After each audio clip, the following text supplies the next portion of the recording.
Hello दोस्तों, आपके अपने YouTube channel health and wealth with smile by doctor M K बुरी में आपका स्वागत है।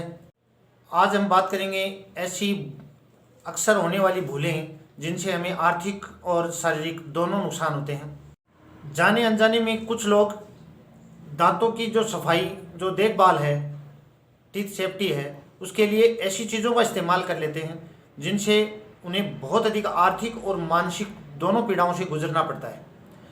एक डॉक्टर कभी भी ऐसी चीज़ों के इस्तेमाल की सलाह नहीं देता जो आपके स्वास्थ्य और दांतों के लिए खतरा हो। कई बार लोग हैं वो कहीं से सुन के ऐसे पाउडर और या अन्य प्रकार के हानिकारक जो एसिड हैं उनको अपने दांतों को चमकाने के लिए इस्तेमाल कर लेते हैं। इनसे थोड़े टाइम बाद में उनके दांतों को निकालने तक की नौबत आ जाती है। तो इसलिए आपको जागरूक होने की ज़रूरत है कि ऐसी कोई भी पाउडर या कोई एसिड मार्केट में उपलब्ध नहीं है जिनसे बिना नुकसान के एक बार में ही दांत हैं वो चमकने लग जाए। दांतों को चमकाने के लिए डॉक्टर से मिलके विधिवत रूप से आपको इलाज लेना चाहिए ताकि आपके दांत नेचुरली मजबूत और चमकदार रहें। और कई बार देखा गया है कि दांत में दर्द होने पर देसी नुस्खे हैं उनको अपनाते हैं। हालांकि सारे देसी नुस्खे हैं वो गलत नहीं हैं और उनका अपनी जगह उपयोग भी है। जैसे कई बार दर्द होने पे हम लौंग या लौंग का तेल या हल्दी का उपयोग करते हैं। इमरजेंसी में इनका उपयोग है वो अपन को काफ़ी हद तक आराम दे सकता है। ध्यान रहे इनकी मात्रा ज़्यादा न हो, अन्यथा मुंह में छाले भी हो सकते हैं। और कुछ लोग हैं जो डॉक्टर को न दिखाकर हर बार हैं वो यही चीज़ें इस्तेमाल करते रहते हैं जिनसे उनके दांत हैं वो धीरे धीरे बहुत ज़्यादा ख़राब हो जाते हैं और उसके बाद में उनको निकालना ही पड़ता है कई बार। और इनसे आगे जाके इन्फेक्शन होने की भी संभावना बनी रहती है। बहुत बार ये भी देखा गया है कि लोग डॉक्टर के पास जाकर चेकअप तो करवा लेते हैं लेकिन दांत का काम न करवाकर सिर्फ मेडिसिन, दवाओं के सहारे जीते हैं। सिर्फ दवाओं की मदद से दांतों की हर समस्या का निवारण नहीं हो सकता।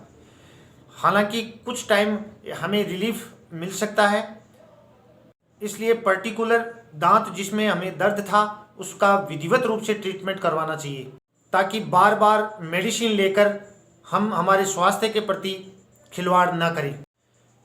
और बहुत बार ये भी देखा गया है कि दर्द खत्म होने पे दांत का ट्रीटमेंट है वो अधूरा ही छोड़ देते हैं, उसे कंप्लीट नहीं करवाते। इससे आपको आर्थिक और शारीरिक दोनों ही तरीके से नुकसान है।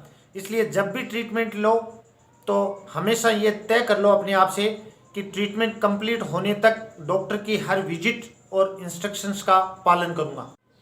और कई बार पेशेंट सफाई के लिए आते हैं, स्केलिंग के लिए, वो स्टार्ट तो करवा देते हैं, उसके बाद में सेकंड विजिट और थर्ड विजिट जो 2-3 बार डॉक्टर बुलाते हैं उनमें वो नहीं आते।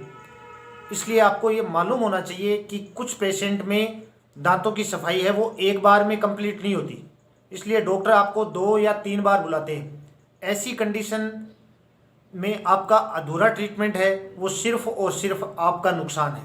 इसलिए डॉक्टर की विजिट है वो पूरी करें ताकि ट्रीटमेंट कंप्लीट हो सके। कुछ पेशेंट में ये देखा गया है कि आरसीटी को ही अधूरा छोड़ देते हैं। जब उनके दांत में दर्द होना बंद हो जाता है तो वो आरसीटी है उनको अधूरा ही छोड़ देते हैं। ऐसी कंडीशन में जब फिर कभी फ्यूचर में दर्द हुआ तो फिर से आपको ज़्यादा खर्चा देना पड़ेगा। इसलिए आरसीटी को कंप्लीट करवाकर उस पर कैपिंग वगैरह कंप्लीट करवाएं। कुछ लोगों में देखा गया है कि वो दांत निकलवा के गुटखा, तंबाकू, सिगरेट हैं इनका उपयोग कर लेते हैं। ऐसा करना आपके लिए बड़ी दिक्कत का काम हो सकता है क्योंकि इन्फेक्शन बहुत ज़्यादा फैल सकता है। इसलिए डॉक्टर के दिए गए निर्देशों का पालन करें। कई बार ये भी देखा गया है कि पेशेंट का दांत बहुत ज़्यादा खराब हो गया या बहुत ज़्यादा हिल रहा है, तब भी लोग उसे निकलवाते नहीं क्योंकि लोगों में ये धारणा बनी हुई है कि ऊपर का दांत है वो निकलवाएंगे तो आंखों की रोशनी चली जाएगी। तो मैं आपको ये कन्फर्म करना चाहता हूँ कि ऐसा बिल्कुल भी नहीं है। आँखों की रोशनी का दांत निकलवाने से कोई भी संबंध नहीं है, इसलिए जितना हो सके सही ट्रीटमेंट लेवें। 40-50 की उम्र के बाद में कुछ लोगों में ये देखा गया है कि उनके कुछ दांत हैं वो तो अपने आप गिर गए और बाकी दांत हैं वो भी बहुत ज़्यादा हिल रहे हैं। और वो पेशेंट हैं वो नए दांत या बत्तीसी बनवाना भी चाहते हैं, लेकिन बाकी दांतों के अपने आप गिरने के बाद, क्योंकि उन्हें भी ये लगता है कि अगर दांतों को जिंदा निकलवा लेंगे तो ये सही नहीं होगा उनके लिए। दांत के जिंदा होने या मृत होने से दांत निकलवाने का से कोई संबंध नहीं है। यदि डॉक्टर टाइम पे दांत निकाल के बत्तीसी लगाएंगे तो वो बत्तीसी है वो ज़्यादा असरदार होगी, ज़्यादा अच्छी बनेगी, क्योंकि उस समय मसूड़ों में जो हड्डी है वो ज़्यादा मजबूत और अच्छी कंडीशन में होगी और उनमें बत्तीसी के ढीली होने की जो संभावना है वो नहीं होगी। आज का वीडियो बनाने का मेरा मकसद यही है कि आप लोग डॉक्टर से टाइम पे और विधिवत रूप से इलाज लेवें, जिससे आपके समय और पैसा दोनों की बचत होगी डेफिनेटली। और जाते जाते लाइक और सब्सक्राइब करते जाएं ताकि हमें हौसला मिलता रहे। स्वस्थ रहो, खुश रहो। Thank you.